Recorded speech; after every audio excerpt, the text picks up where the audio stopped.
Hello दोस्तों, I hope कि आप सभी लोग बहुत ही अच्छे होंगे और खूब पढ़ाई कर रहे होंगे।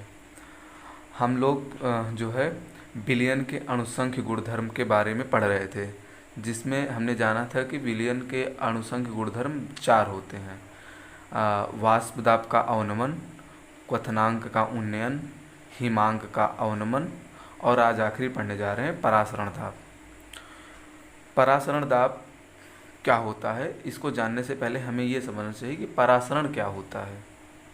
बच्चों, आप लोगों ने देखा होगा कि जो चने होते हैं, सूखे चने, ये बहुत ही कड़े होते हैं। जब आप अगर इसको बिना भिगोए खाएं और जैसे आप इसको भिगो देते हैं, जैसे आपने उसको शाम को भिगोया और सुबह आप उसको खाते हैं तो बहुत सॉफ्ट लगता है। उसमें क्या होता क्या है, उसमें होता है पानी में भिगोने से पानी के जो अणु होते हैं, जो पानी होता है उसमें थोड़ा बहुत अंदर चल जाता है, जिससे चना फूल जाता है।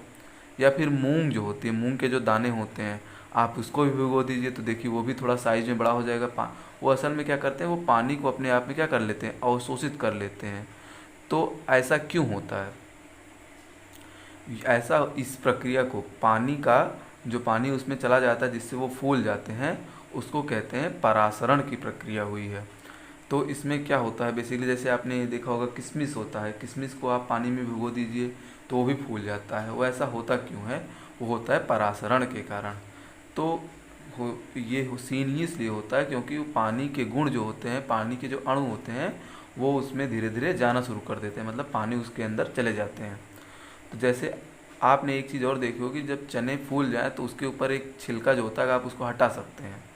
वो क्या चीज़ होता है? उसी के थ्रू पानी उसके अंदर जाता है। ठीक है। तो रसायन विज्ञान की भाषा में उसको कहते हैं अर्धपारगम्य झिल्ली। ठीक है। तो देखिए, जो पानी है असल में वो है आपका विलायक। क्या है?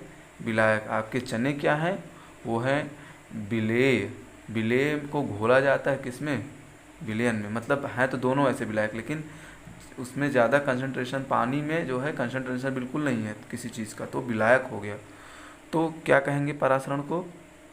विलायक के अणुओं का अर्धपारगम्य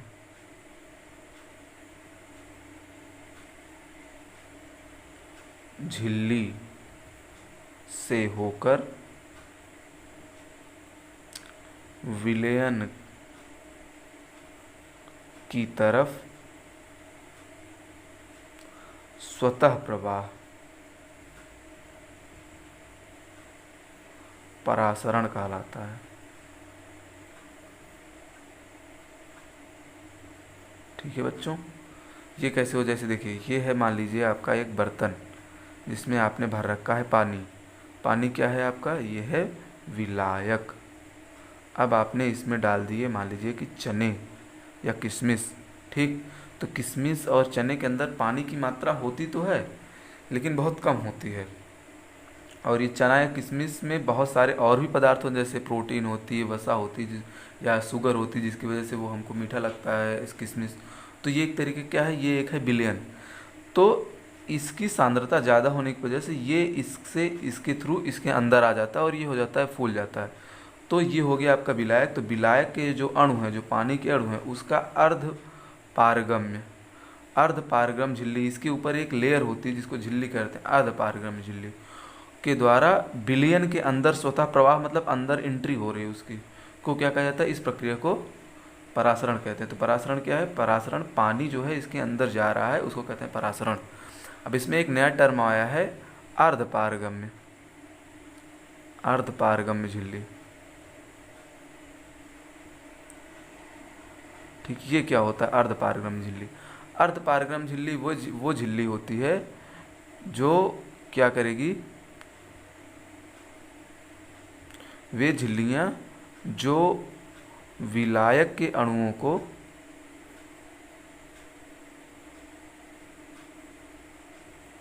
अणुओं के लिए पारगम्य होती हैं, परंतु विलेय के लिए नहीं।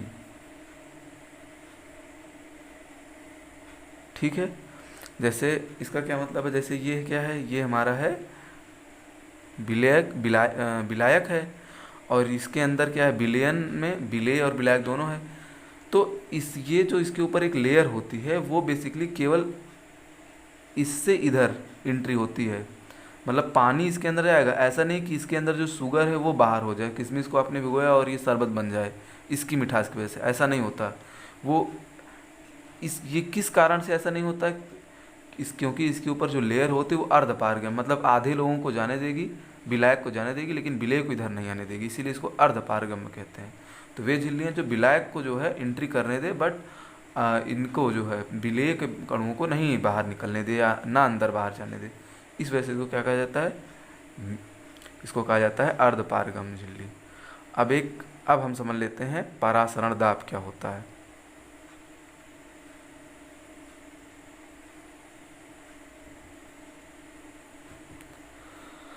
मान लेते हैं हमने एक तरीके का हमने एक बर्तन बनाया है, मतलब एक तरीके का ये हमारे पास बीकर है, ठीक है।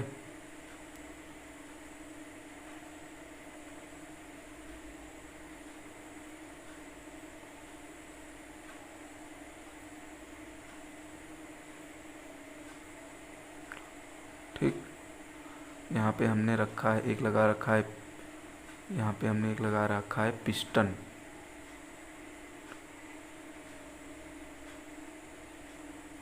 ठीक है। और यहाँ से हम डाल रहे हैं, और यहाँ पे हमने रखा है एक अर्धपारगम्य झिल्ली। ये क्या है, अर्धपारगम्य झिल्ली, इसको इंग्लिश में कहते हैं सेमी परमिएबल मेम्ब्रेन, ठीक है। जो सेमी मतलब आधा, परमिएबल मतलब परमिट करना, मेम्ब्रेन मतलब झिल्ली, जो आधी चीज़ों को जो है। तो अब देखिए यहाँ से हम डाल रहे हैं अपना क्या, यहाँ से हम यहाँ पे मान लेते हैं कोई है हमारा ऑलरेडी क्या है, यहाँ पे है विलेयन, ठीक है, और यहाँ पे क्या है विलायक, ठीक। तो सीन क्या होगा, उल्टा हो गया, ये कर लेते हैं विलायक और ये हो गया क्या विलेयन, ठीक। और यहाँ से हम विलायक मतलब पानी को डाल रहे हैं, और ये इधर है विलायक, तो परासरण की प्रक्रिया होगी, विलायक इसमें जाने की कोशिश करेगा, पक्का है भाई। ये मान लेते हैं इधर ज़्यादा कंसंट्रेशन है, ज़्यादा इसकी सांद्रता है, तो विलायक इसमें आने की कोशिश करेगा। किशमिश में पानी क्यों आ रहा था, क्योंकि उसमें वो बिलियन था, उसमें कंसंट्रेशन उसकी ज़्यादा थी। वैसे यहाँ पे भी कोई एक बिलियन है जिसकी कंसंट्रेशन मतलब सांद्रता ज़्यादा है, तो विलायक इसमें पानी के अणु इसमें आने की कोशिश करेंगे, जैसे किशमिश में या चने में आने की कोशिश करते हैं, ठीक है। तो और परासरण की प्रक्रिया होगी, तो उस परासरण की प्रक्रिया को रोकने के लिए, तो इसमें क्या होगा, वॉल्यूम इसका आयतन बढ़ेगा भाई। ये इधर से इधर आएगा, आपने पानी इधर डाला, इधर से इधर आएगा, तो इधर इसका वॉल्यूम बढ़ेगा, ये पिस्टन ऊपर जाएगा। अगर हम चाहें कि पिस्टन को ऊपर ना जाने दे, जिस लेवल पे है उसी लेवल पे रोकेंगे, तो उतना ताकत लगाना पड़ेगा जितने ताकत से ये जो है विलायक इसके सेमी परमिएबल मेम्ब्रेन को, मतलब पारगम्य झिल्ली के ऊपर क्या लगा रहा है, दाब लगा रहा है। उतना ही दाब से अगर हम इसको यहाँ पे इसको दबा के रखें इसको यहाँ से, तो ये जो है परासरण की प्रक्रिया रुक जाएगी, क्योंकि प्रेशर पड़ रहा है। तो यहाँ से जो परासरण की प्रक्रिया हो रही है, इस पिस्टन को जो है पे अगर हम उतना लगाएंगे तब, तो परासरण दाब क्या होगा, परासरण की प्रक्रिया को रोकने के लिए अगर हम दाब लगाएं, बाह्य दाब, ताकि परासरण की प्रक्रिया रुक जाए, तो उसको उस विलयन के लिए उसका क्या कहेंगे, परासरण दाब कहेंगे।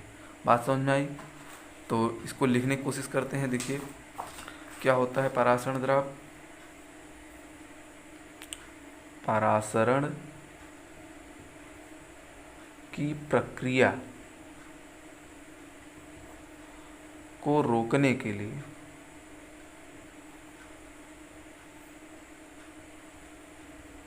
विलयन पर लगाया गया बाह्य दाब परासरण दाब कहता है।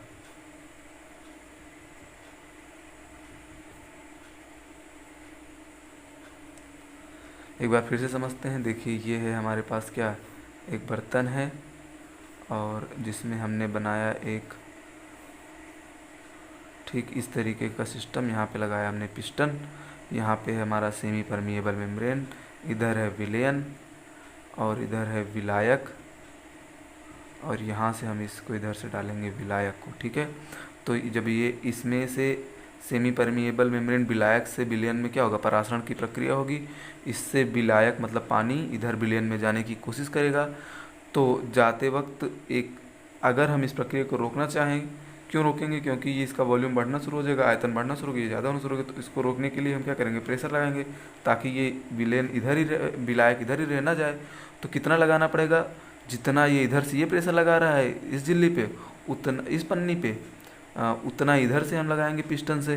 ठीक है, तो ये इसके बराबर हो जाएगा। तो इस प्रकार से परासरण की प्रक्रिया को, मतलब इसको इधर से जाने से रोकने के लिए लगाया गया बिलियन पर। देखिए हम बिलियन, इधर बिलियन है तो बिलियन पर लगा रहे हैं, बिलियन पर लगाया गया वाह्य दाब, बाहर से हमने लगाया, वाह्य का मतलब बाहर से। वाह्य दाब क्या कहलाता है, परासरण दाब कहलाता है।